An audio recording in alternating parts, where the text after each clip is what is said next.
Kalau kita mengukur amal kita hanya dengan dunia, kita bakal sering kecewa karena Allah tidak menilai dunia ini bahkan lebih ringan daripada 11 sayap nyamuk.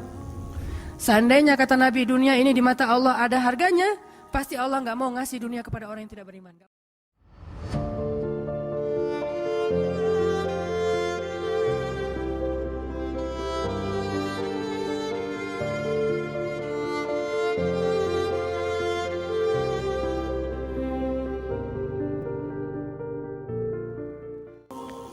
Nanti setelah mereka meninggal, ini ceritanya panjang sekali dan kemudian jadi salah satu tafsir dari Al-Quran surat As-Saffat yang nanti kita baca.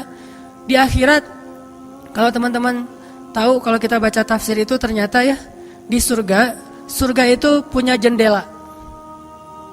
Kayak rumah punya jendela. Cuman saya nggak tahu seperti apa bentuk jendelanya karena surga itu kata Nabi, ma la ainun ra'at wa la udhunun sami'at, yang nggak pernah dilihat oleh mata, yang nggak pernah didengar oleh telinga, yang nggak pernah dibayangkan oleh imajinasi manusia. Yang jelas ada jendela itu di surga. Nah, jendela ini apa? Jendela ini dipakai untuk mengintip ke neraka. Jadi nanti kalau ada kisah-kisah penduduk surga menyelamatkan orang-orang di neraka, itu lewat jendela itu. Kalau ada cerita penduduk surga dan penduduk neraka berdialog, itu lewat jendela itu, bukan keluar dulu sama-sama keluar terus ada ruangan khusus dialog gitu, enggak. Atau pakai misalnya Skype gitu ya, nelpon neraka pakai Skype. Tling lagi disiksa, aduh ada yang nelpon, bentar dulu. Kan enggak ada yang gitu ya. Ini mah pakai jendela, jadi jangan pakai imajinasi teknologi yang sekarang. Enggak ada Skype, enggak ada WhatsApp call, video call gitu. Enggak ada line, yang ada lewat jendela. Begitu dia ngelihat ke jendela, dia langsung Allah berikan dimensi melihat neraka.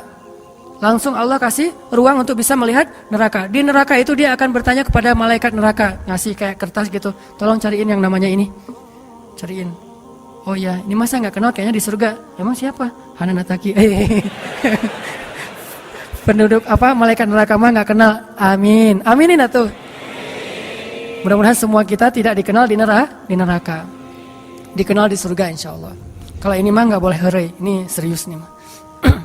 Udah aja ngasih nama gitu ya ke malaikat penjaga neraka. Kenal nama ini nggak? Oh ntar dulu nanya ke yang lain. Kenal nama ini nggak? Wah ada tuh yang di pojok sana tuh lagi dihabis-habisin sama malaikat. Udah malaikat yang itu bawain sini gitu. Pas dibawain ternyata itu adalah laki-laki tadi yang di dunia saling bersaing dalam memperkaya diri. Satu memperkaya diri di dunia, yang satu lagi memperkaya diri di akhirat. Bro, gimana nasib lo sekarang?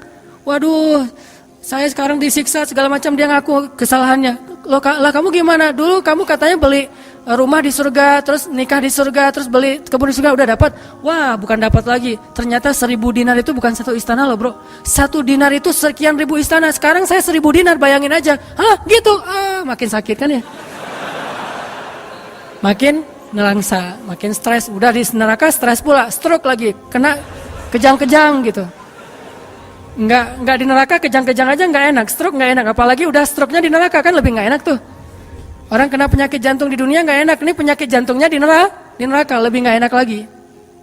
Ini mah imajinasi saya aja. Sesuai dengan di Al-Quran surat As-Saffat, dialog antara penduduk surga dan penduduk neraka. Inilah teman-teman matematika untuk mengukur siapa lebih beruntung. Sehingga kita tidak perlu bertanya, kenapa? Why? Saya udah hijrah kok makin susah hidup saya, dunia itu. Akhirat enggak. Kalau kita mengukur amal kita hanya dengan dunia, kita bakal sering kecewa karena Allah tidak menilai dunia ini bahkan lebih ringan daripada 11 sayap nyamuk. Seandainya kata Nabi dunia ini di mata Allah ada harganya, pasti Allah nggak mau ngasih dunia kepada orang yang tidak beriman, nggak mau. Berhubung dunia ini tidak ada nilainya, Allah kasihlah kepada orang yang tidak beriman. Sedangkan yang bernilai, Allah simpan untuk orang yang beriman dan sabar. Pakai kacamata Rabbani, cara pandang Allah Subhanahu Wa Taala. Sehingga ketika kita hijrah, kita minta tolong kepada Allah urusan dunia, tetapi kita yakin kalau kita istiqomah, ikhlas, maka di akhirat wa ma indallahi khair. Itu harus jadi mantra yang kita ulang-ulang tuh.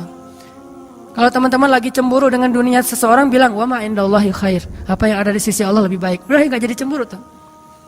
Saya pakai itu sebagai terapi buat diri saya sendiri. Kalau saya lagi ada rasa kayak kepengen apa yang orang punya, ada rasa iri, ada rasa cemburu, ada rasa kayak merasa orang lain lebih beruntung dari kita, saya selalu pakai mantra wa ma indallahi khair, wa ma indallahi khair, wa ma indallahi khair. Sehingga hilanglah rasa cemburu itu.